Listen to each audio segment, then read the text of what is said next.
Nazareno, sinasamba ka namin, pinipintuho ka namin, aral mo ang aming buhay at kaligtasan.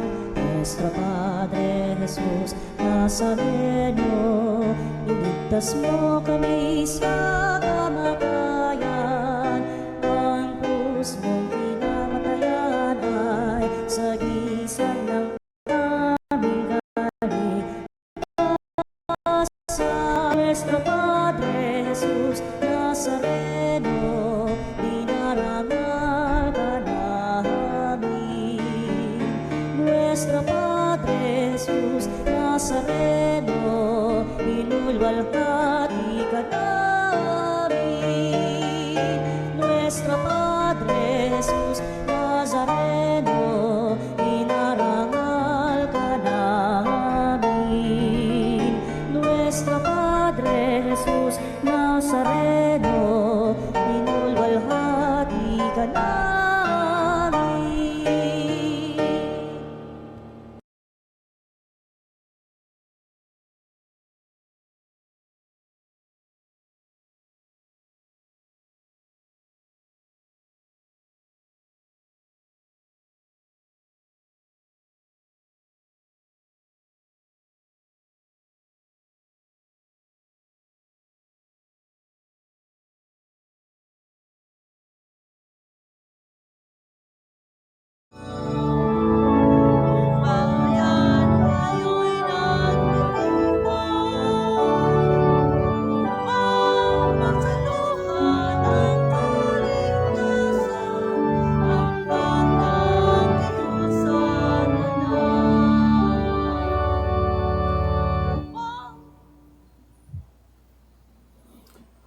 Sa ngalan ng Ama at ng Anak at ng Espiritu Santo, Amen. ang pagpapala ng ating Panginoong Heso Kristo, ang pag-ibig ng Diyos Ama, at ang pakikipagkaisa ng Espiritu Santo naway sumainyong lahat. At sumaiyo rin. Mga kapatid, aminin natin ating mga kasalanan upang tayo'y maging marapat gumanap sa banal na pagdiriwang. Inaamin ko sa makapangyarihang Diyos at sa inyo mga kapatid, na lubha akong nagkasala sa isip, sa salita at sa gawa, at sa aking pagkukulang. Kaya isinasamo ko sa mahal na Birheng Maria, sa lahat ng mga anghel at mga banal, at sa inyo mga kapatid, na ako'y panalangin sa Panginoong ating Diyos. Kaawaan tayo ng makapangyarihang Diyos, patawarin tayo sa ating mga kasalanan, at patnubayan tayo sa buhay na walang hanggan. Amen. Panginoon, kaawaan mo kami. Panginoon, kaawaan mo kami. Kristo, kaawaan mo kami. Kristo, kaawaan mo kami. Panginoon, kaawaan mo kami. Panginoon, kaawaan mo kami. Manalangin tayo.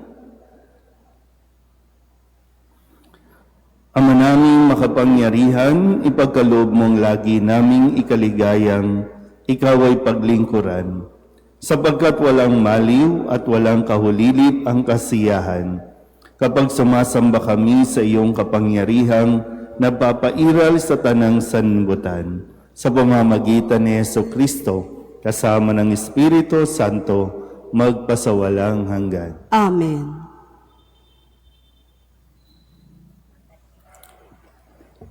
Pagbasa mula sa ikalawang aklat ng Makabeyo. Noong mga araw na iyon, isang ina at ang kanyang 7 anak na lalaki ay pinahuli ng hari. Sila'y pinahirapan para piliting kumain ng karning baboy na ipinagbabawal ng Diyos. Ang di malilimot at higit na kahanga-hanga ay ang ina. Nasaksihan nito ang sunod-sunod na pagpaparusang ginawa sa kanyang 7 anak hanggang sa mga ito'y mamatay sa loob lamang ng 1 oras. Ngunit hindi nasira ang kanyang loob dahil nagtitiwala siya sa Panginoon. Malakas ang kanyang loob kahit siya ay babae, kasintapang siya ng lalaki. Sa wika ng kanyang mga ninuno, isa-isa niyang pinalakas ang loob ng kanyang mga anak. Ganito ang sabi niya, "Hindi ko alam kung paano kayo naging tao sa aking sinapupunan. Hindi ako ang naglagay ng iba't ibang sangkap na inyong katawang nagbibigay sa inyong buhay. Ang lumikha ng buong santinakpan ay siya ring lumikha ng tao at lahat ng bagay. Dahil sa kanyang kagandahang loob, ay ibabalik niyang muli ang inyong hininga at buhay, yamang hindi niyo inalintana ang sariling buhay dahil sa kanyang kautusan." Sa pagdinig ni Antioco, ang pangungusap na ito ng ina ay isang aglahi sa kanya. Kaya't sinikap niyang mahimok ang bunsong anak na babae na talikdan ang kanyang relihiyon. Ipinangako niya na pagyayamanin siya at siya'y patatanyagin at pagkakaloob naman ng mataas na tungkulin at ituturing na isang kaibigan ng hari. Subalit hindi siya inintindi ng anak. Kaya nilapitan ng hari ang ina. Sinabi niya, payuhan nito ang anak kung gusto niya itong mabuhay. Sa kahihimok ng hari, napahinunod ang ina na kausapin ng anak. Bilang pag-uyam sa malupit na hari, dumikit siya sa kanyang anak at pabulong na kinausap ito sa sariling wika. "Anak, mahabag ka sa iyong ina na 9 na buwan nagdala sa iyo sa kanyang sinapupunan. 3 taon kitang pinasuso, pinalaki kita, pinag-aral at inaruga. Hanggang ngayon, masdan mo ang kalangitan at ang daigdig at lahat ng bagay na naroon. Alam mo ang lahat ng bagay na yan ay nilikha ng Diyos, tulad din naman ng sangkatauhan. Huwag kang matakot sa berdungong ito. Ipakita mong karapat-dapat ka sa iyong mga kapatid na nagdusa hanggang kamatayan, upang muling sa pagkabuhay ay makapiling kita kasama nila." Hindi pa man natatapos magsalita ang ina, sinabi ng anak, "Ano pa ang iyong hinihintay, Haring Antioco? Hindi ko susundan ng utos mo.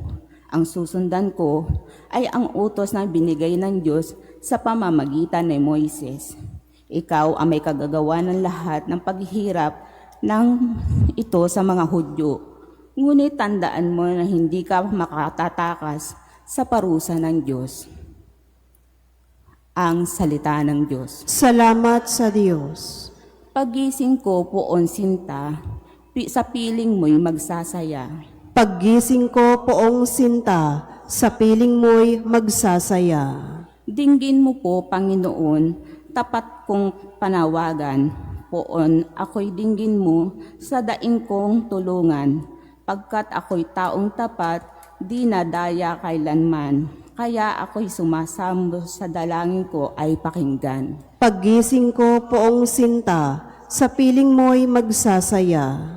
Palagi kong sinusundan ang landas mong itinakda. Hindi ko lumilihis sa kanan man o kaliwa. Ang daing ko, Panginoon, ay lagi mong dinirinig. Kaya ako'y dumudulog at sa iyo'y humihibik. Paggising ko poong sinta, sa piling mo'y magsasaya. Kung paano mo sa mata mo'y lubos ang iyong pag-iingat, gayon ako'y ingatan mo sa lilim ng iyong pakpak. Yamang ako ay matuwid, ang mukha mo'y mamamalas, kapag ako'y nagising, sa piling mo'y magagalak. Paggising ko poong sinta, sa piling mo'y magsasaya.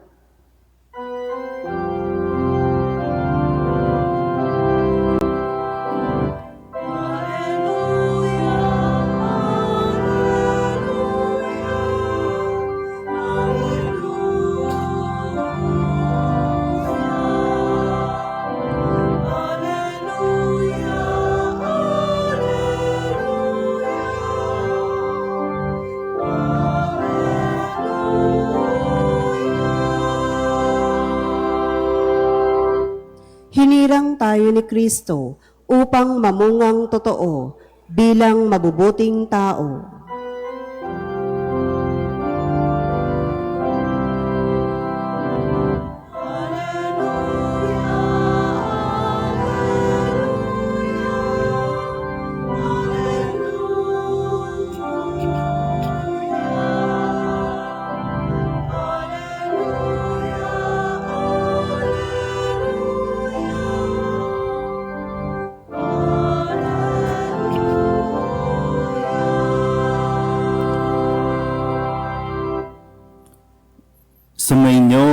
Panginoon. at sumaiyo rin. Ang mabuting balita ng Panginoon ayon kay San Lucas. Papuri sa iyo, Panginoon.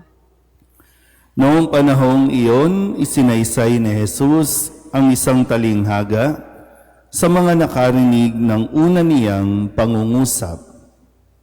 Ginawa niya ito sapagkat malapit na siya sa Jerusalem at ang akala ng mga tao ay itatatag na ang kaharian ng Diyos. Sabi niya, may isang mahal na taong nagtungo sa malayong lupain upang gawing hari at magbalik pagkatapos niyon. Bago siya umalis, tinawag niya ang 10 sa kanyang mga alipin. Binigyan niya ang mga ito ng tig-iisang salaping ginto at sinabihan sila, ipangalakal ninyo iyan hanggang sa pagbabalik ko.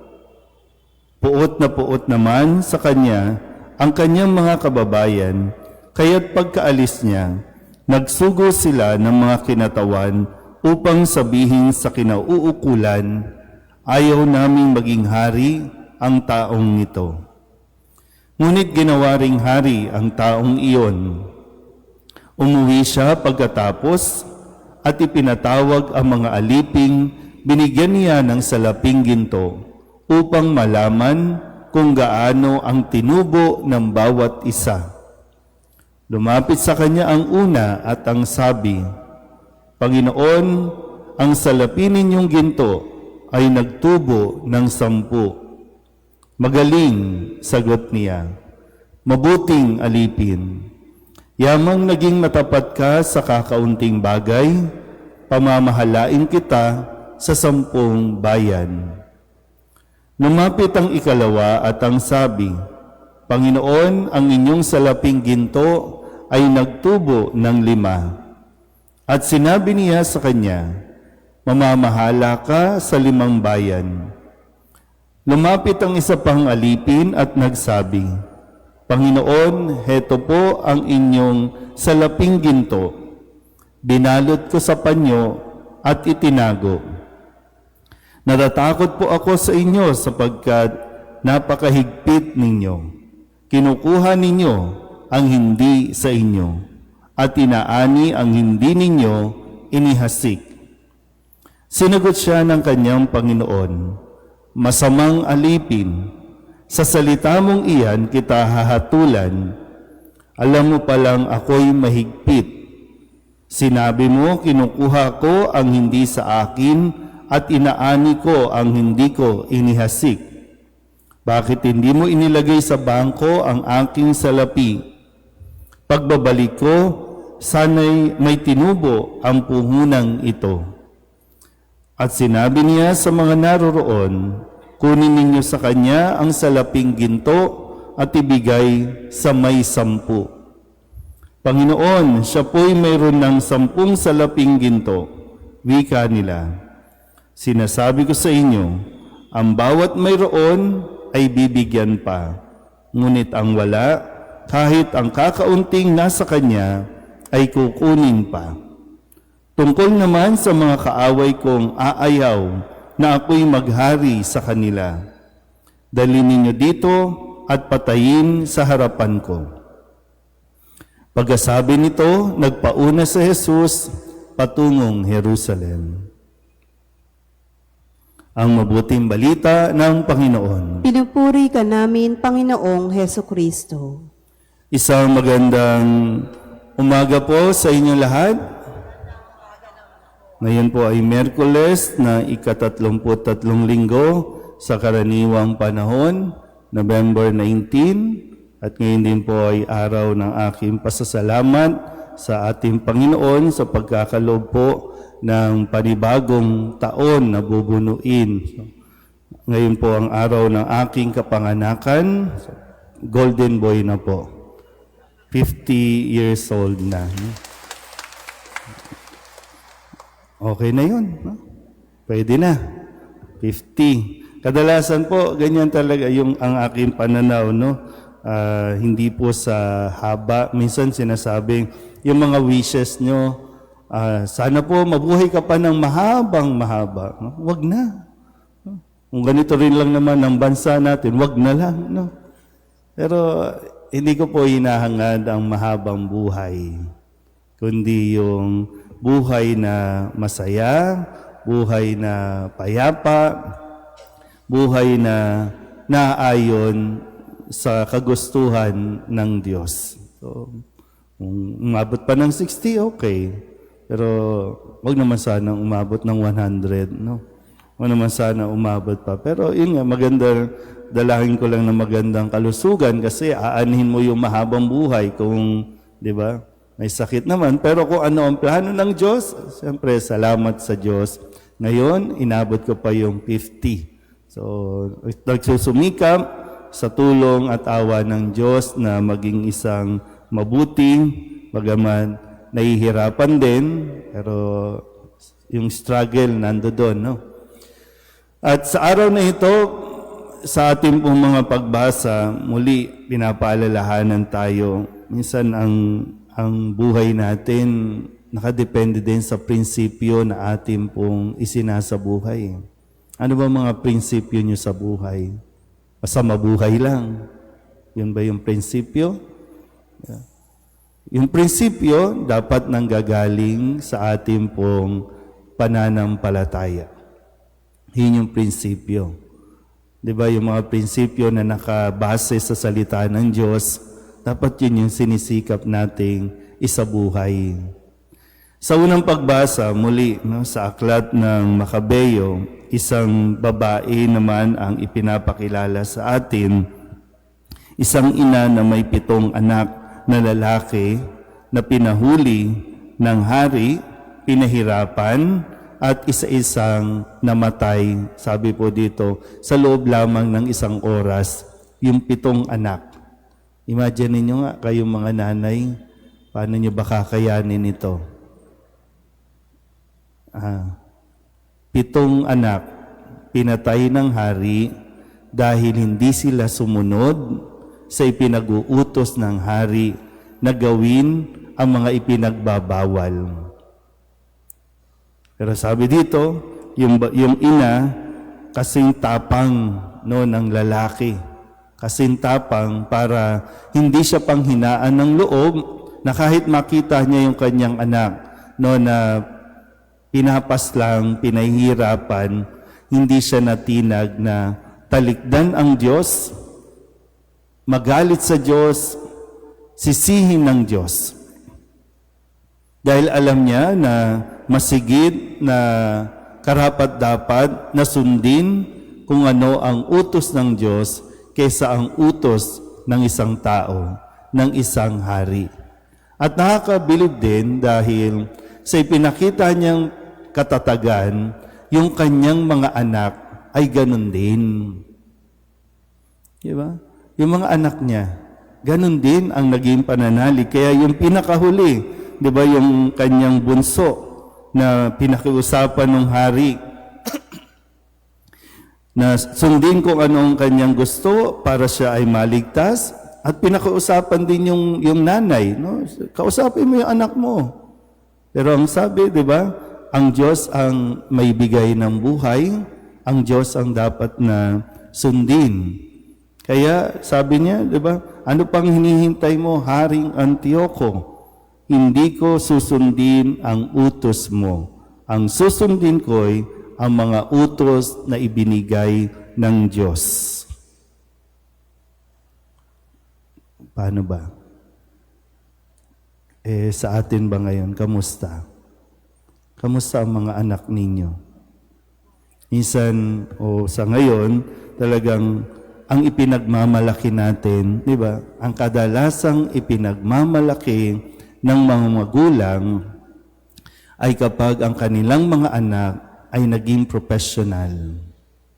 Kapag ang kanilang mga anak ay mayroon ng mga titulo, ang mga anak mayroon ng posisyon sa gobyerno. Ang mga anak ay mayroon ng maraming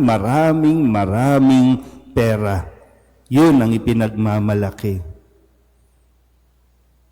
Pero dito, di ba, nakita natin, kahit yung paalala sa Ebanghelyo, di ba?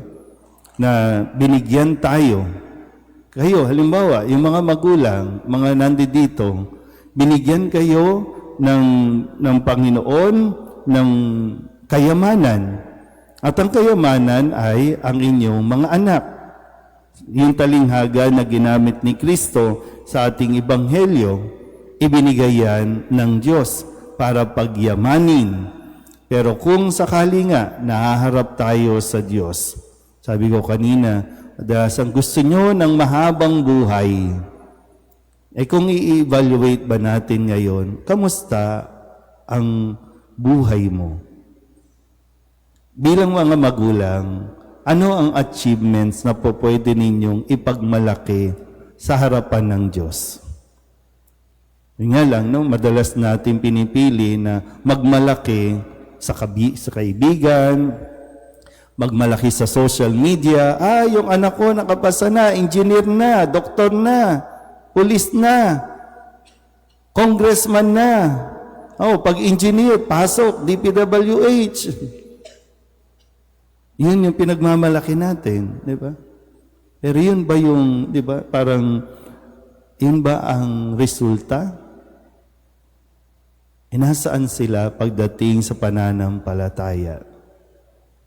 Nasaan ang prinsipyo nila pagdating sa pagsasagawa ng kanilang mga tungkulin? So, hindi ka, siyempre, no? Congratulations kung patapos mo sila, nagkaroon ng magandang buhay, congratulations. Pero yung pinakamahalaga, kaya ba nila na ituro mo ba, na ipakita mo ba yung pananampalataya na dapat nilang matutunan? Kasi yun yung, di ba, para bang ang Diyos nag-invest sa iyo. Ngayon, kamusta? Lugi ba? May interest?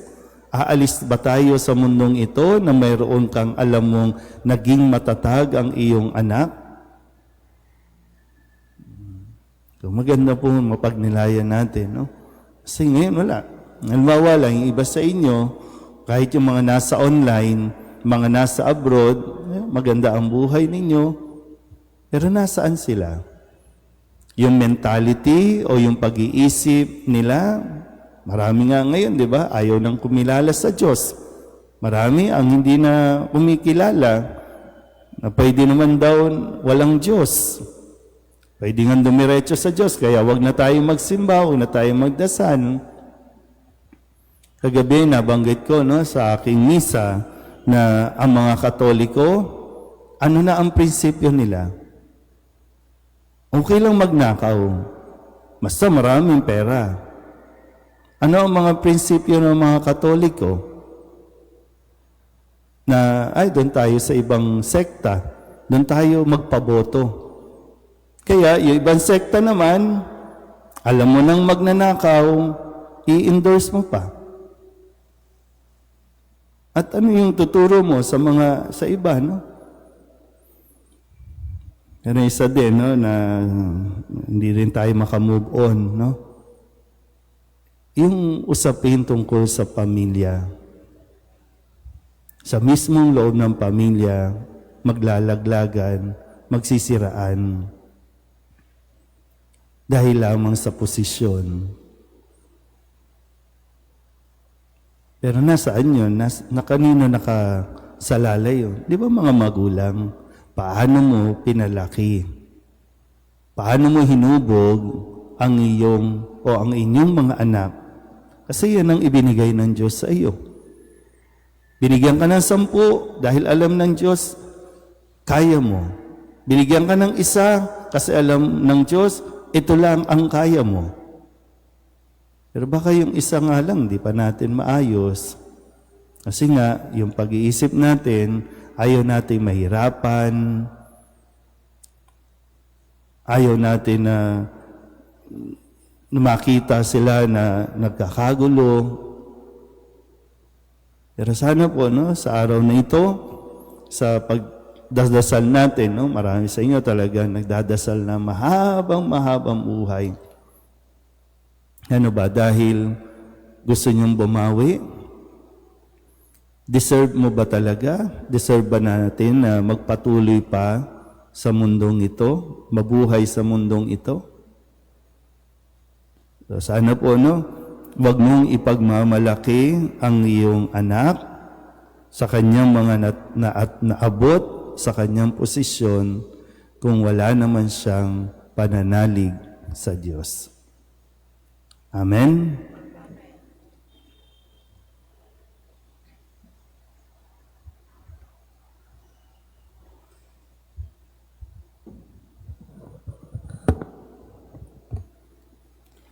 Oratio Imperata para sa katapatan, katotohanan at katarungan. Amang makapangyarihan sa lahat, ikaw ang gubabay sa iyong bayan mula sa pagkaalipin, bilang haliging ulap sa araw at haliging apoy sa gabi. Sa panahong ito ng paglilinglang at katiwalian na bumabalot sa aming bayan, ipamalas mo sa amin ang iyong liwanag na nagtataboy sa lahat ng dilim. Inaamin namin, kami rin ay madalas lumakad sa kadiliman, sa aming pananahimik, pakikibit-balikat at kawalang pakialam. Hinayaan namin lumaganap ang kasinungalingan at umusbong ang katiwalian. Patawarin mo kami, Panginoon, at linisin mo ang aming mga puso sa kasalanang bumubulag at sumisira, kasalanang umaagaw ng pagkain sa mahihirap at ng pag-asa sa buong bayan. Ipagkaloob mo sa amin ang mga pinunong kawangis ng puso ng iyong anak, mga pastol na handang maglingkod, hindi ang mga lobong sumisira sa kapangyarihan ng iyong banal na espiritu. Bigyan mo kami ng lakas ng loob na itakwil ang kasinungalingan, ibunyag ang pandaraya, igiit ang katarungan, at ipagtanggol ang katotohanan sa lahat ng aming gawain, pampubliko man o pansarili, upang ang katapatan ay dumaloy sa aming lupain tulad ng ilog at ang katuwiran ay rumagasana parang malakas na agos. O Diyos ng katarungan at habag, gawin mong ubasan ng kabutihan ng aming bayan, hindi ang laso ng kasakiman, manipulasyon, pagkamakasarili, kundi pagyamanin ng katapatan, malasakit at pag-ibig. Hinihiling namin ito sa pamamagitan ni Kristo na aming Panginoon. Amen. Maria, salamin ng katawiran. Ipanalangin mo kami. San Miguel Arcangel. Ipanalangin mo kami. San Lorenzo Ruiz at San Pedro Calungsod. Ipanalangin ninyo kami.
Manalangin kayo mga kapatid upang paghahain natin ni kalugdan ng Diyos Amang makapangyarihan. Tanggapin nawa ng Panginoon itong paghahain sa iyong mga kamay, sa kapurihan niya at karangalan sa ating kapakinabangan at sa buong sambayanan niyang banal. Ama naming lumikha, ipagkaloob mo ang iyong masintahing pagtingin sa aming mga alay, upang ang kagandahang loob mo ay aming makamtan, at ang bunga ng walang hanggang pag-iral ay aming mapakinabangan sa pamamagitan ni Jesucristo kasama ng Espiritu Santo magpasawalang hanggan. Amen. Sumainyo ang Panginoon. At sumaiyo rin. Itaas sa Diyos ang inyong puso at diwa. Itinaas na namin sa Panginoon. Pasalamatan natin ang Panginoong ating Diyos. Marapat na siya ay pasalamatan. Ama naming makapangyarihan, tunay ngang marapat na ikaw ay aming pasalamatan. Iginalugod mong likain ang sanlibutan na iyong pinagbabago at idinarangal sa pamamagitan ng iyong anak na kinalulugdan. Kaya't utang na loob ng iyong mga itinatangi at ng mga banal na kapiling mong lagi ang iyong paggiliw at pagkakandili. Kaya kaysa ng mga anghel na nagsisiawit ng papuri sa iyo na walang humpay sa kalangitan, kami nagbubunyi sa iyong kadakilaan.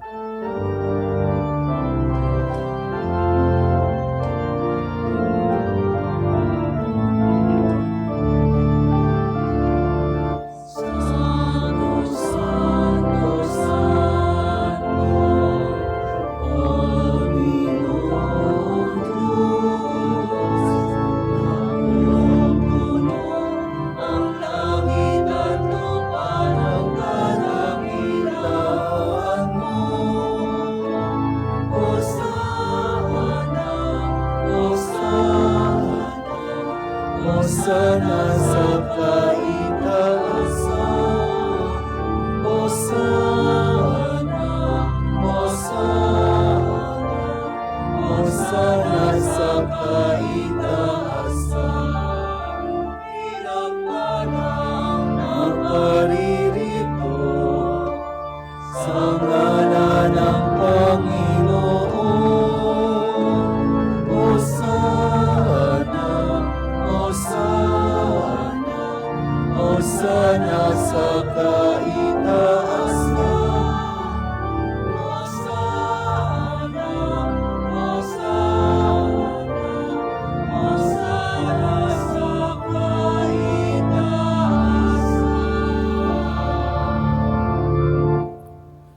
Ama naming banal, ikaw ang bukal ng tanang kabanalan, kaya't sa pamamagitan ng iyong Espiritu, gawin mong banal ang kaloob na ito upang para sa aming maging katawan at dugo ng aming Panginoong Heso Kristo.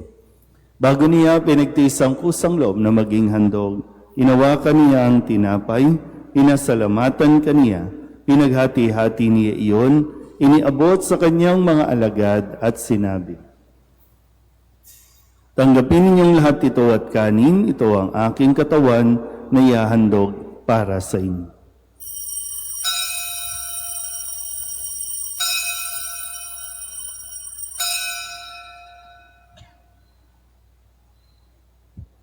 Gayun din naman nang matapos ang hapunan, inawakan niya ang kalis, muli kaniyang pinasalamatan. Iniabot niya ang kalis sa kanyang mga alagad at sinabi, "Tanggapin ninyong lahat ito at inumin. Ito ang kalis ng aking dugo, ng bago at walang hanggang tipan. Ang aking dugo na ibubuhos para sa inyo at para sa lahat sa ikapagpapatawad ng mga kasalanan. Gawin ninyo ito sa pag-alaala sa akin."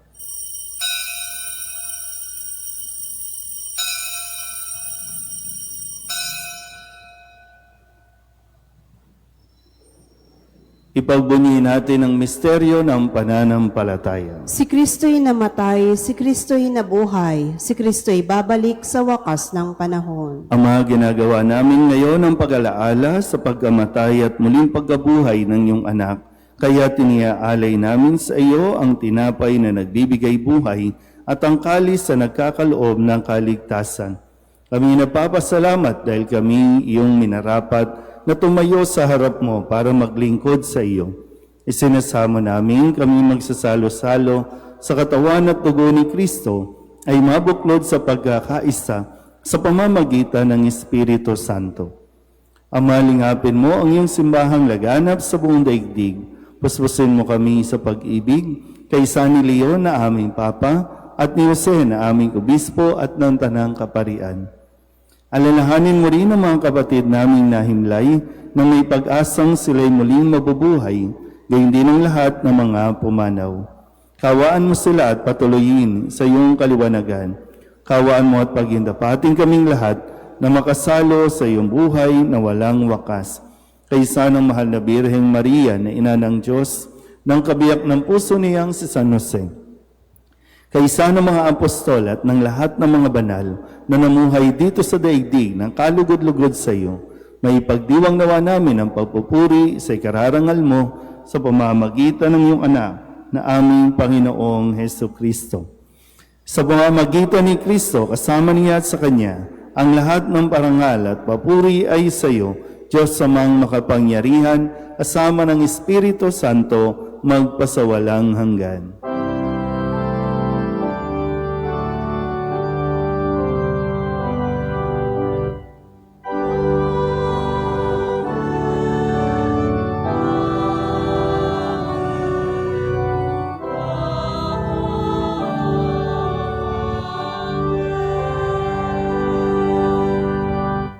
Sa tagubilin ng mga nakagagaling na utos at turo ni Jesus sa Panginoon natin at Diyos, ipahayag natin ang lakas loob.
Hinihiling namin kami iadya sa lahat ng masama, pagkalooban ng kapayapaan araw-araw, iligtas sa kasalanan at ilayo sa lahat ng kapahamakan.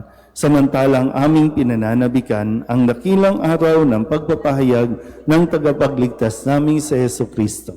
Sapagkat iyo ang kaharian at ang kapangyarihan at ang kapurihan magpakailanman. Amen. Panginoong Heso Kristo, sinabi mo sa iyong mga apostol, kapayapaan ang iniiwan ko sa inyo, ang aking kapayapaan ang binibigay ko sa inyo.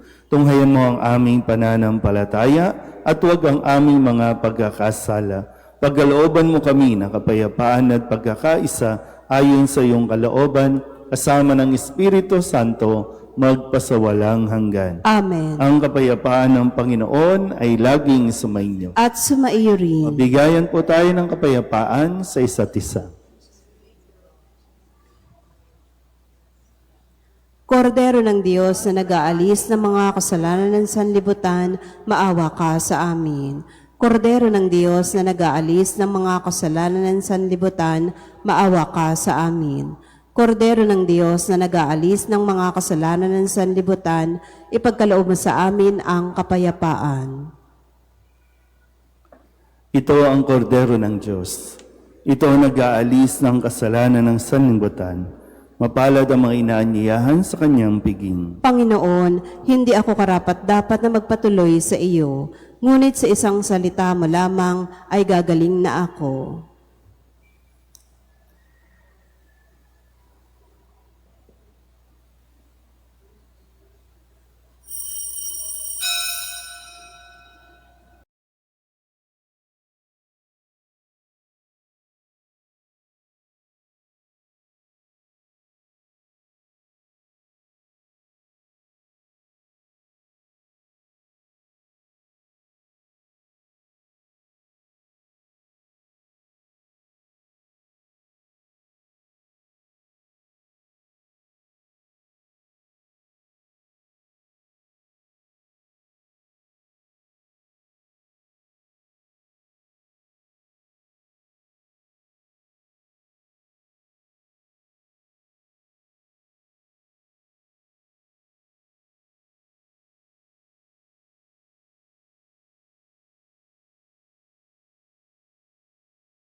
Lumuhod po ang lahat, panalangin kay San Jose, abang tagapangalaga ng tagapagligtas, kabiyak na puso ng mahal na Birheng Maria. Sa iyo ipinagkatiwala ng Diyos ang kaisa-isa niyang anak. Sa iyo nagtiwala si Maria. Sa piling mo, si Kristo'y naging tao. Maging ama ka rin sa amin, pinagpalang Jose, at gabayan mo kami sa landas ng buhay. Ihingi mo kami ng biyaya, awa at tapang, at ipagtanggol kami sa lahat ng masama. Amen. Tumayo na po ang lahat. Manalangin tayo. Ama naming mapagmahal, sa pinagsaluhan naming banal na pakikinabang, ang amin nawang pag-ibig ay lalong madagdagan ng ginawa namin sa pag-alala sa anak mong mahal na nag-utos ipagdiwang ang huling hapunan sa pamamagitan ni Jesucristo kasama ng Espiritu Santo magpasawalang hanggan. Amen. Mga kapatid, pagkukulan natin ng panalangin ang mga yumao nating mga mahal sa buhay at ang lahat ng mga kaluluwa sa purgatorio. Mga anghel, mga banal, tanang nasa kalangitan, halikayo at samahan. Ang mga gilaw naming pumanaw sa piling ng poong mahal. Si Kristo ang mag-aakay sa kandungan ni Abraham upang doon ay humimlay. Ang mga gilaw naming pumanaw sa piling ng poong mahal. Sa ilaw na walang hanggan, kapayapaan naway pagkamiti ng may kapal. Ang mga gilaw naming pumanaw sa piling ng poong mahal. Ama naming mapagmahal, inihabilin namin sa iyo ang aming mga kapatid na pumanaw sa buhay na ito. Huwag mo po silang pabayaan at pamalagiin mo silang buhay sa iyong piling. Alang-alang sa iyong awa at pag-ibig, patawarin mo sana ang kanilang mga pagkukulang at mga nagawang pagkakasala, dala ng kanilang kahinaan. Manatili nawa silang maligaya sa iyong piling, kasama ng iyong anak, ng Espiritu Santo, magpasawalang hanggan. Amen. Kapayapaan kailanman ang igawad ng may kapal sa mga yumaong ating mahal. Sila nawa ay silayan ng ilaw na walang hanggan. Sumainyo ang Panginoon. At sumaiyo rin. At pagpalain kayo ng makapangyarihang Diyos, Ama at Anak at Espiritu Santo. Amen. Tapos na ang banal na misa, humayo tayo sa kapayapaan ni Kristo. Salamat sa Diyos. Magandang umaga po.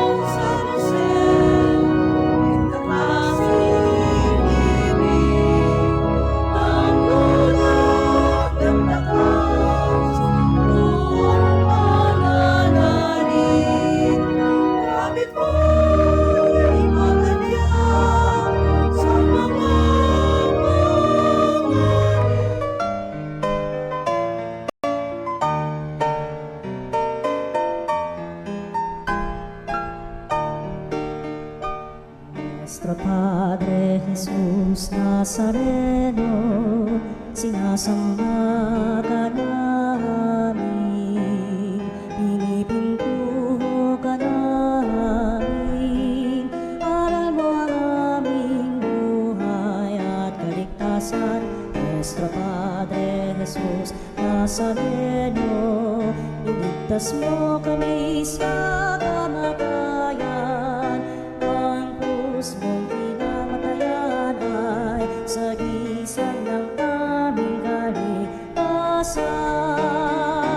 Nuestro Padre Jesus Nazareno, dinarangal ka namin. Nuestro Padre Jesus Nazareno, inulwalhati ka namin.